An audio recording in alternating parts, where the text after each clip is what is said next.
Emotional content is filmed on Whadjuk Noongar land. This podcast acknowledges the traditional owners and custodians of country. Always was, always will be Aboriginal land.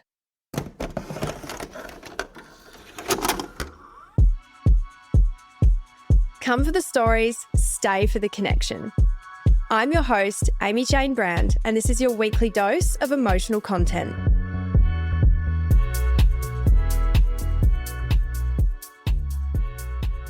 Hey guys, welcome back to another episode of Emotional Content. This episode is one that I have been waiting to talk about for a really long time. I have avoided talking about it for legal reasons. As you can tell from the title of this episode, I'm talking about getting a US visa, something that a lot of people are really interested in. And this will be pretty informative, but it also just kind of highlights how wild the whole process can be. But I've wanted to talk about this for a really long time since it happened. I thought that I was still going to be trying to obtain this particular visa, which was my green card. Originally, I went for my O1 visa and then I ran into problems with it. So it's been years of me working towards getting that green card. So I had to just keep my mouth shut about what happened. So yeah, I finally get to talk to you guys about it today. It's a ridiculous story, but it happened to me and hopefully you guys find it fairly interesting. So going back to when I was 23, I was living in Sydney. I was dating a DJ at the time. I think I dated him for like 3 years and I was glamour modelling, still doing shoots with Zoo Weekly and things like that. And I wanted to take my career further. And at the time, there was quite a few girls living in Los Angeles who were originally in Sydney. Some of them were from Gold Coast. So they managed to get their visas. And I was watching their careers and I thought, you know what, that's something that I feel like I will benefit from. And I want to go somewhere where my career can, not hit a wall. Like in Australia, you can only go so far with certain things, depending on what it is. But, at the time I had such high goals for myself and I was like, fuck this, I want to move to America. And I hadn't even been to America before. However, I ended up asking around in the industry for anyone that could help me get this visa that I was after, which was an O1 visa. If you haven't heard of it before, it's a 3-year visa and it's a visa for aliens of extraordinary ability. So you've basically got to be pretty high level at whatever you're doing, whether it's music, modeling, fashion designer, whatever. You've just basically got to have a lot of evidence as to how much work you've done, how many publications you've had. Social media following did matter at the time, but it wasn't as important as like print work. It was still very old school back then. I'm 33 now, so, this is going literally 10 years ago. Wow. So 10 years ago, it was a little bit more old school. I think they do still really appreciate like print work, like magazine covers and stuff, but it's not as imperative as it was, back then. So if you do go for one now, you can obviously take all your online publications and put that forward. But at the time, I did have a lot of print work and, I was told by various people that I would have enough evidence to obtain this particular visa. And 3 years was like a good time for me to be there as well. So I started putting the feelers out and asking around people in the photography industry, fashion industry, who would be the best person to go to. Because for these visas, you need to have a sponsor. And finding a sponsor is definitely the most difficult part of obtaining one of these visas. Modelling agencies, a lot of them weren't interested in like directly sponsoring and, being liable for particular people. Like unless you were, I don't know, Kate Moss or something, that's really different. Like you're guaranteed going to be, successful.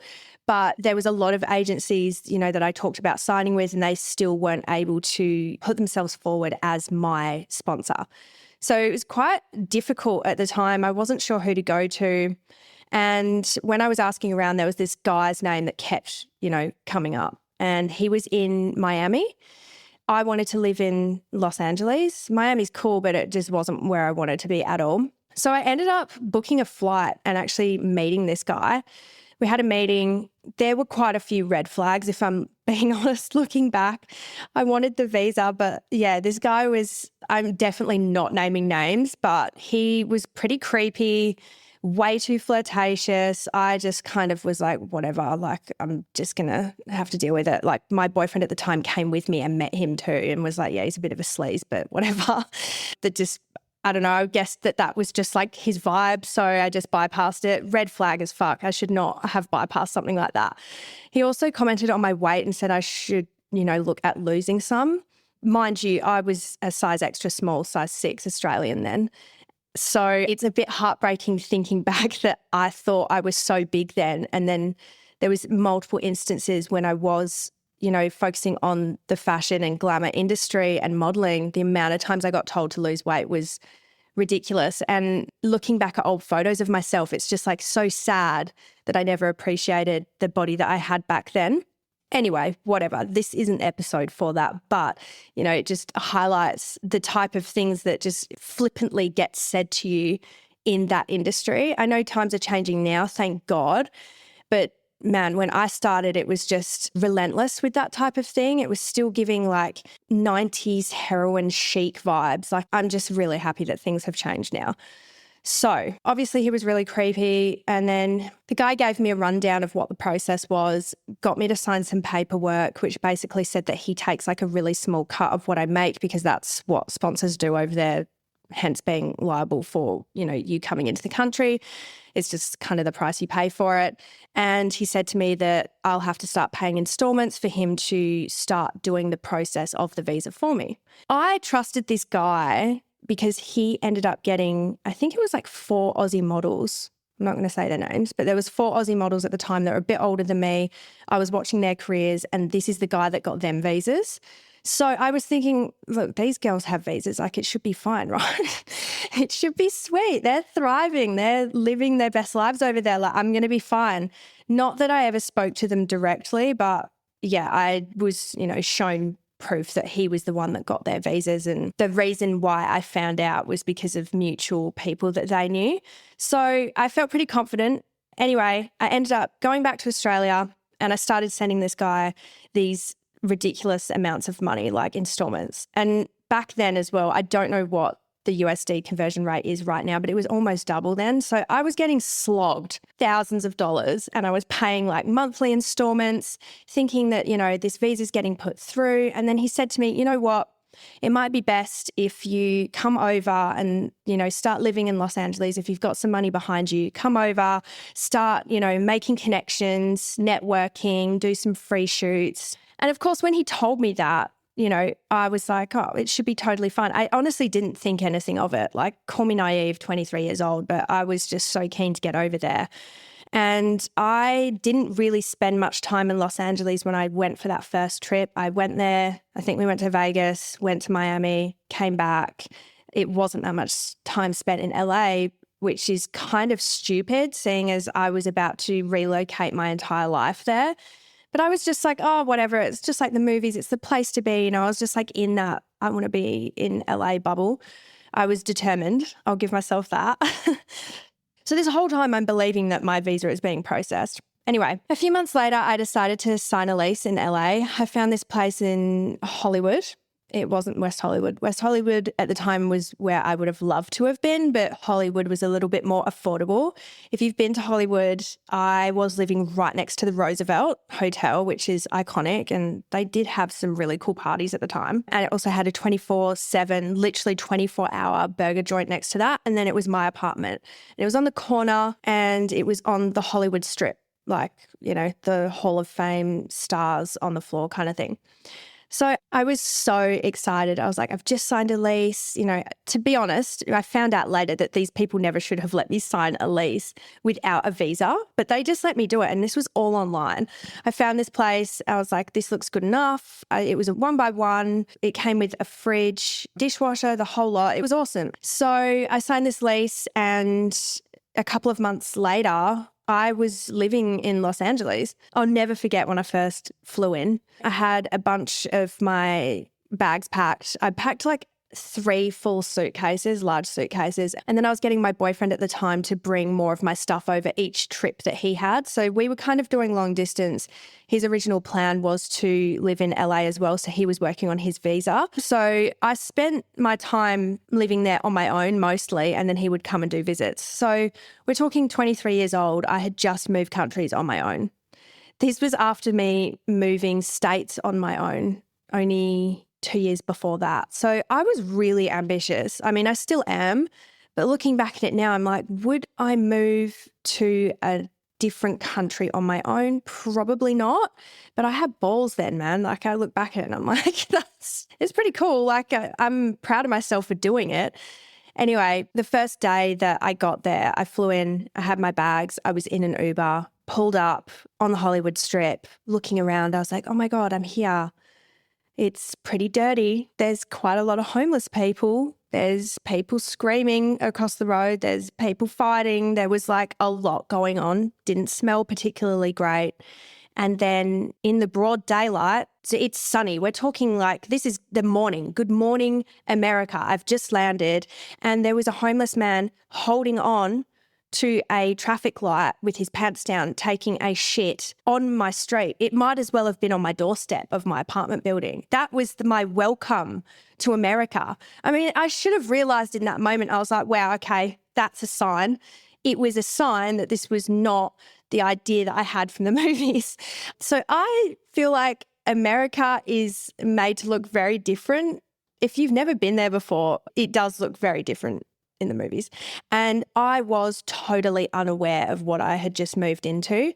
So, I mean, it breaks my heart, the homeless people over there. And when I do go into where I lived after that, which was actually worse, I'll go into more detail about that. But it does break my heart. And I did help a lot of them. I got to know some of them when I was living there as well. But that particular situation was a real eye-opener, and it was quite shocking because I've just come from Australia where we are so fortunate and there is a lot less of that here, and I hadn't seen something like that before. So it was a real culture shock at the time. But, you know, I was determined and I got my stuff upstairs and I started getting myself settled into a whole new country on my own. So after getting myself settled, I started trying to network. I did some shoots, not paid shoots. I did some shoots with photographers and we both shared the images online. So I was networking, and I also reached out to a couple of Aussie girls that I seen on Instagram. Some of you might remember them, Riley and Elle. They were big Aussie influencers that had moved over there, and they had a label called Bruce Hart.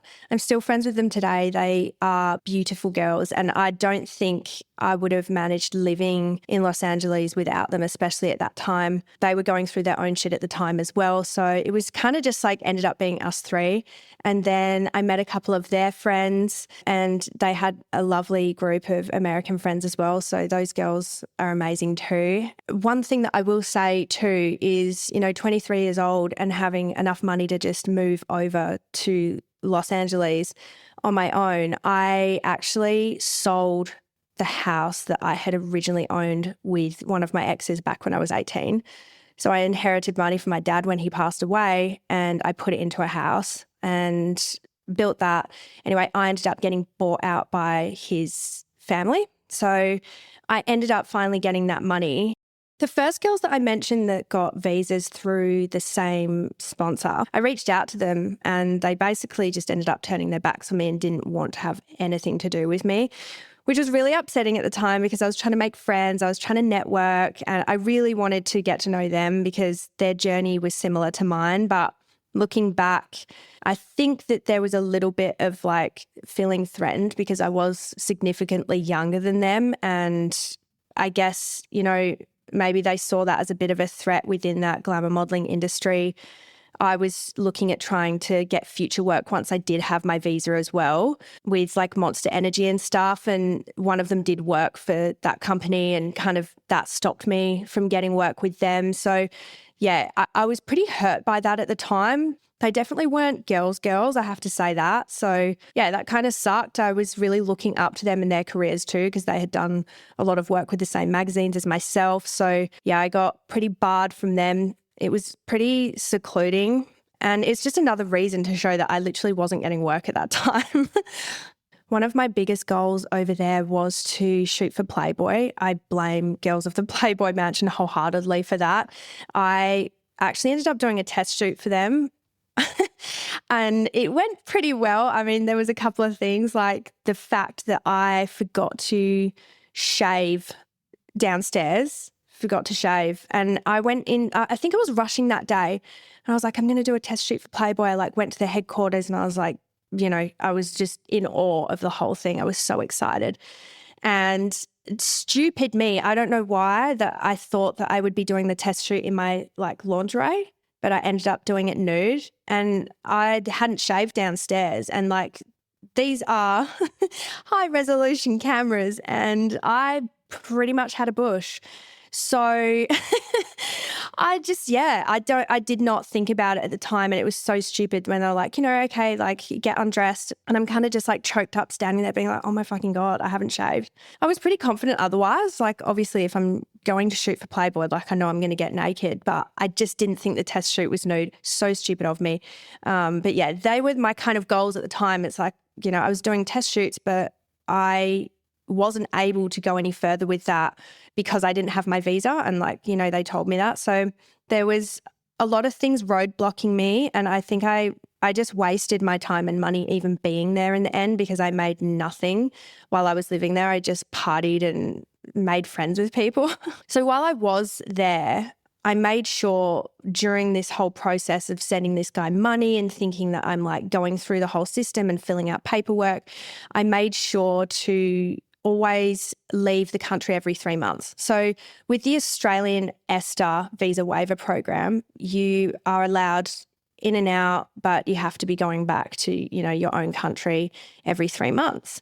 That's part of the deal. We as Australians don't have to get like a vacation visa. I don't think that's the right terminology, but to go there as a holiday.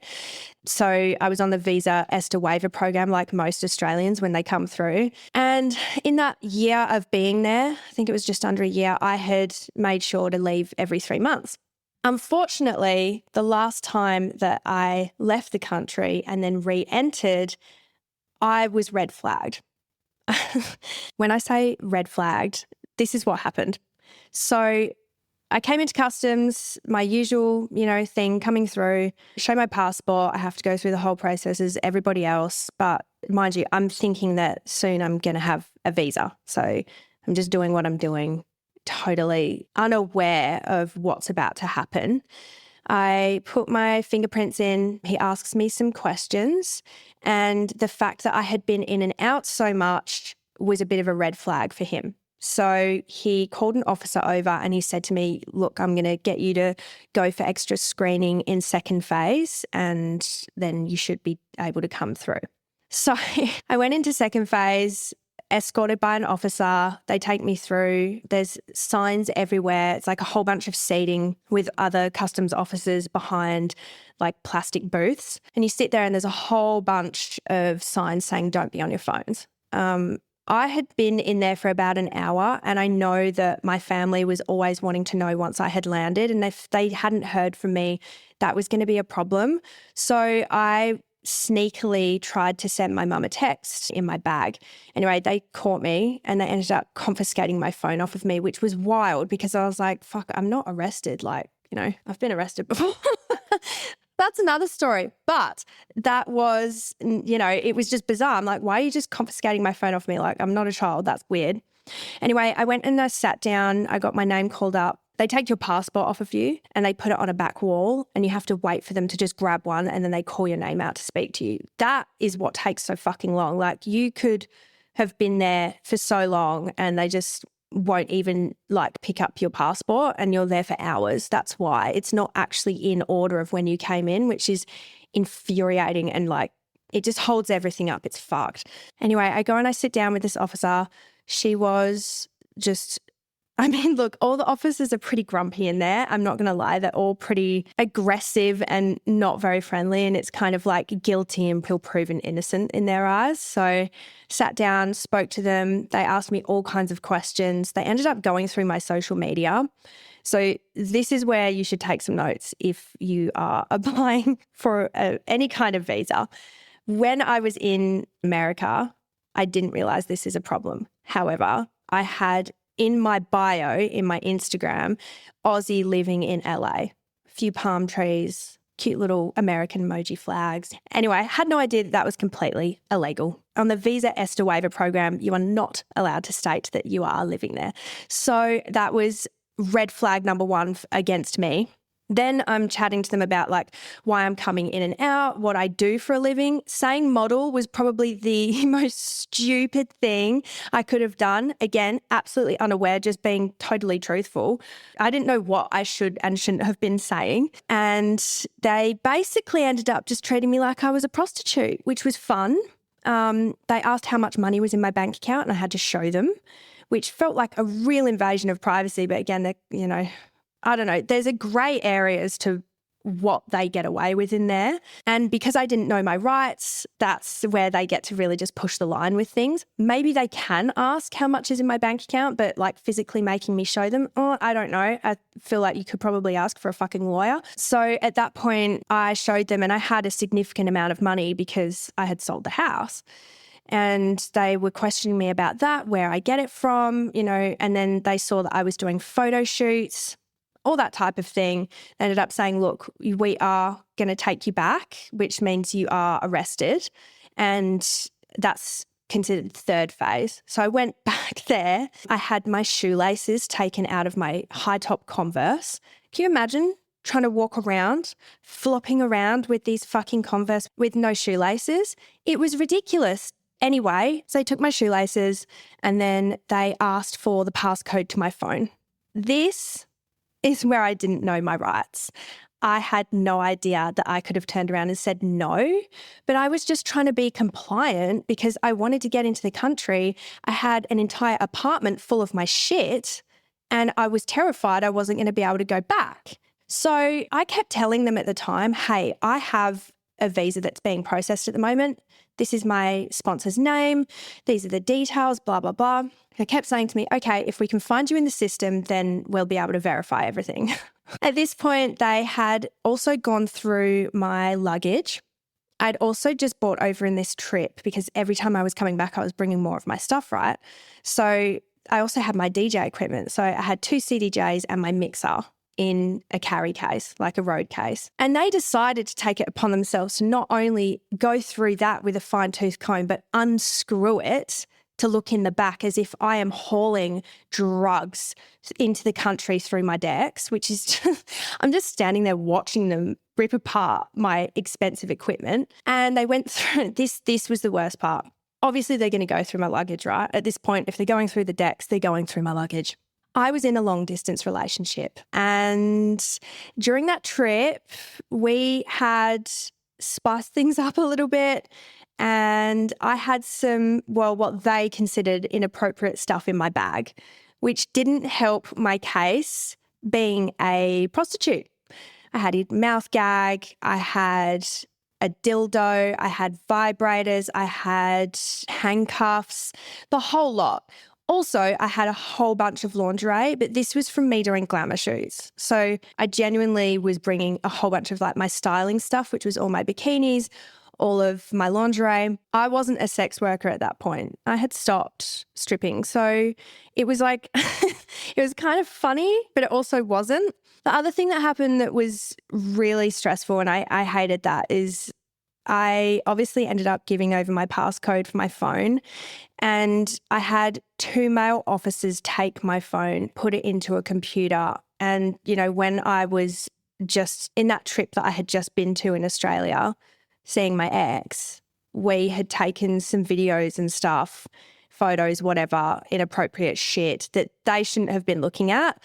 And I say inappropriate, but you know what I mean. It's not inappropriate. It's just like for other people's eyes, it's inappropriate. But they were looking at it. They were looking at my nudes and it fucking sucked. And when they walked out, one of them had a hard-on and I felt really fucked up over that. Like it freaked me out and they were smiling and laughing at me through the glass window and it was like very obvious what was happening.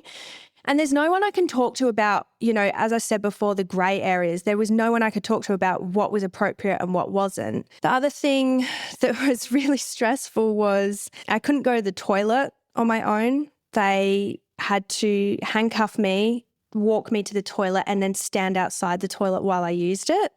That was demoralizing as fuck. The other thing that did happen was, after I had all of my stuff looked through, my phone, all of my equipment had been ripped apart, my suitcases turned upside down. To finish off a really shitty experience, they decided to take me in for a squat and cough strip search.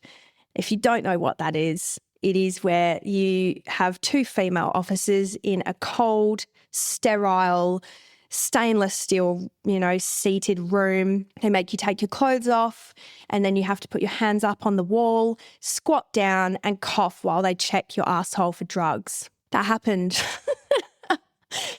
That happened. They thought I had drugs in my DJ equipment up my asshole. This is all because I came in and out of the country too often. So you've got to be really careful when you're going in and out of America as a whole. You've got to be really careful. And LAX customs are not people you want to fuck with. After that, I had a brilliant photo of myself taken. I looked fucked. I had literally been arrested for 16 hours. No food, some water that was tap water that tasted like fluoride crap. And also, luckily, I was watching Orange is the New Black when I went through this experience because I had no fucking clue what was going on.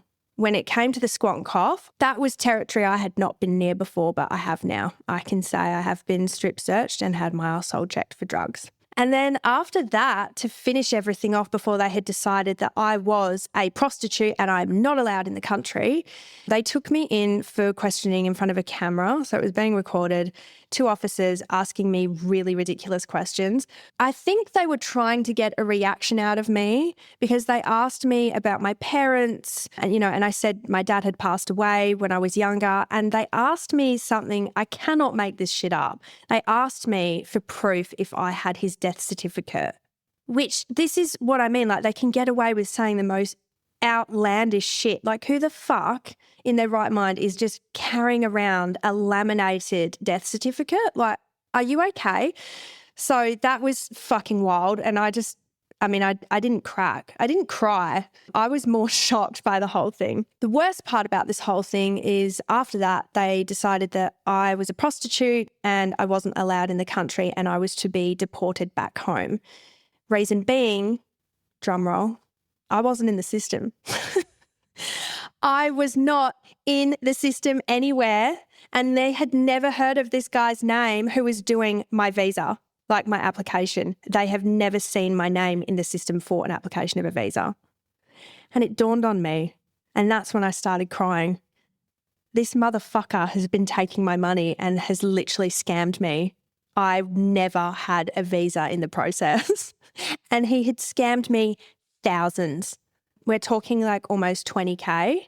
So I was livid. I just could not wait to get my phone back and get my hands around this guy. And then they were like, you're not allowed in the country. We're going to have to send you back home. And I was like, what do you mean? I was like, I have an entire apartment here. Like, what am I going to do? And they were like, well, that's somebody else's problem. You're not allowed in the United States of America unless you have a visa. So I was fucked at this point. They turned around and they said, okay, we're sending you back to Australia. You're going economy, which sucked ass because I flew there on business. I thought they should at least match your flight, sending you home. Anyway, I had a really nice Virgin staff come in and say, yeah, this is what's happening. We've got all of your stuff and we're putting it on this flight. They are sending me back to Melbourne, mind you, not even Sydney. So I got sent back to fucking Melbourne. The worst part about the whole thing, I think, was when they were putting me on the plane. So I was in handcuffs and I had two officers standing side by side. And for some reason, they thought it might be fun just to fuck with her a little bit more before we see her off, to seat me in front of everybody boarding the plane with two officers next to me handcuffed. So every single person walking past had a good look. Why not? Who is this bitch in handcuffs going on our flight? Like, what has she done? So everybody's looking at me. I still don't have my phone at this point. I have to wait until every single person had boarded the flight and then I was put on with 2 officers. So not only did they get to look at me when they walked past, but they all then got to look at me walking through business all the way to fucking economy and plopped me next to this lady, gave me a sandwich bag with my phone and paperwork to say I had been deported, threw it at me and turned around. This guy said, "There's your phone call. Call your loved one quickly because you're about to take off." That was my phone call to let anybody know what had happened to me. I literally had to call my boyfriend at the time and say, "I've been deported. I literally am about to lose reception. Can you meet me at Melbourne? This is my flight." And then that was it. That's what happened to me. By the time I got to Melbourne, I kid you not, I almost kissed the fucking floor. I remember walking out, I sat on the floor and started crying. My ex literally came running to me and was like, "What the absolute fuck happened?" I went and I got myself a pie, an Aussie pie, because I was so miserable. I was like, I need a fucking pie face right now. So yeah, at that point, I ended up telling the internet that I had to move back to Australia to be, closer to family, which was an absolute crock of shit. I literally just got deported. And I wasn't able to talk about it online. So I completely lied. I fabricated that whole thing. If I needed to be closer to family, I would have moved back to Perth. I wouldn't have stayed in Sydney. It was, it was the only thing I could come up with at the time. I really wanted this visa eventually. So yeah. Leaving my apartment, thankfully, I had the help from Riley and Elle, my 2 Aussie friends living in LA. They were able to help me get all of my stuff back to Australia and sell some furniture that I had in the apartment. I would have been so fucked if I didn't have them. My boyfriend at the time went over there and helped get it all back as well. So thank God, because it was just... It was the worst feeling having all of my stuff over there and unable to just deal with it myself. As soon as I was settled back in Australia, I was on this sponsor's ass. I literally didn't get all of my money back until I think it took him 8 months to get me all my money back. And that was continual harassment, continual threats, that I was going to go legal. There was so many different things that I had to do in order to get my money back. But it was very obvious that he just took my money and was, spending it on himself. He said he needed the money and did a big sob story. But in reality, he just completely fucked me over and took my money. He obviously got the other girls their visas, but he must have landed in hot water with something and thought that I was an easy target for the money, which I clearly was. But I did get all the money back, and about a year and a half later of trying and working with an amazing immigration attorney, I ended up getting my O1 visa. I didn't get it without some hiccups though, with, true AJ style. The process is really annoying. It really depends on who your visa application lands on. You could get an office looking at it that doesn't really have a clue, or they're just really new to the job, and they can end up just saying, "No, you're not coming in because of this reason." That happened. One of them tried to turn around and say that something wasn't in the right category, which was completely false. And then I had to pay extra money for my attorney to argue it. I'm paying for it to be expedited all the time. You have to pay extra money for things to move quicker with them. So it was just so much back and forth, and it was a real headache. So it took about a year and a half of bullshit to get the O1 in the end, after initially living in America thinking I was getting it for almost a year. So really 2.5 years of shit. And then once I did get that visa, I ended up living there for 3 years. So every single time I came in and out, I would be stuck in second phase. I wouldn't be able to book connecting flights because I'd always miss them, because you don't know if you're going to be in second phase for 3 hours or 20 minutes. It was really unpredictable, and it made it very difficult for when I was on tour with the Chainsmokers. If I was coming in and out of the country, I was always getting to the hotel way later than them because I couldn't do a connecting flight, which was super annoying. Anybody that does get deported like myself, that is going to be your issue. And the only way to get around it is actually by getting a green card. So that's why I was aiming to get one before COVID hit. And I would have been granted that green card as well. I came back during COVID in 2020, specifically for my green card interview. And obviously I went through a whole bunch of shit, which I will talk about in another podcast. Ended it with my ex at that time and decided I wanted to live in Australia. So the green card's the only way to actually get your record wiped, and it would have been the single only way other than a citizenship to be able to get into the country without any dramas and no second phase bullshit. So that's why I was aiming for the green card so hard. But yeah, at the end of the day, I just don't think it was where I was supposed to be. And I'm just so much happier living in Perth and being around friends and family now. So if you are looking to get a visa in this isn't sponsored at all in any way. If you are looking to get a visa in LA or anywhere in America, I definitely suggest going to Kate Rayner and Associates. They have a really high successful rate of getting visas. And after the bullshit that I went through, still obtaining an O1 visa was pretty impressive. My O1 visa all up ended up costing me $12,000 US. That's with attorney fees and expediting and things like that.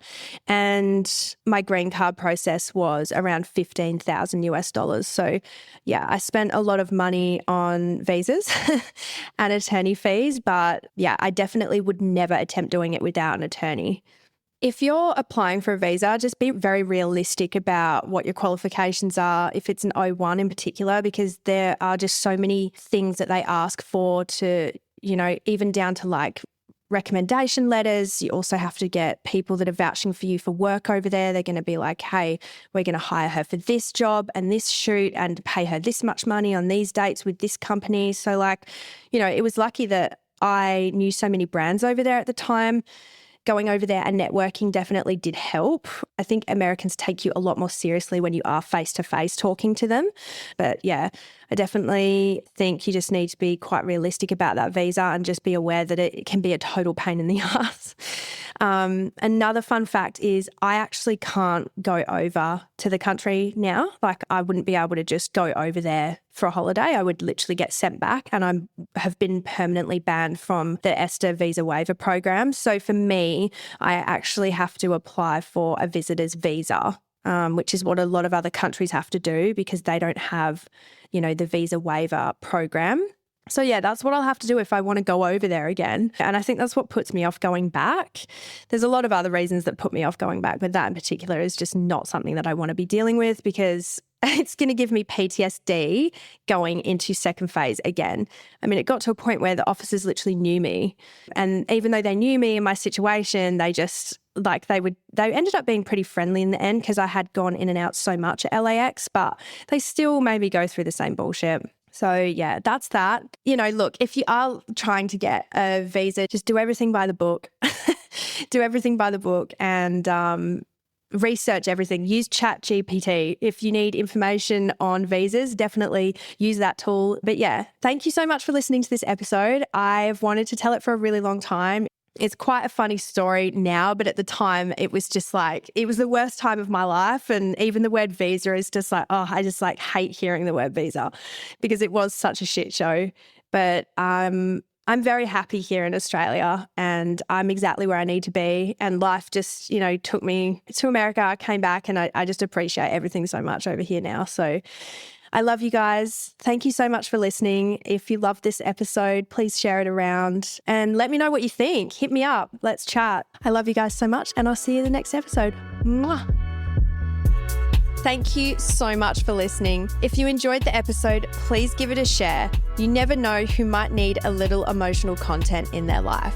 For daily feel-good posts, follow @_emotional content on Instagram and TikTok. And don't forget to hit that follow button so you're notified every time a new episode drops. Your support means the absolute world to me.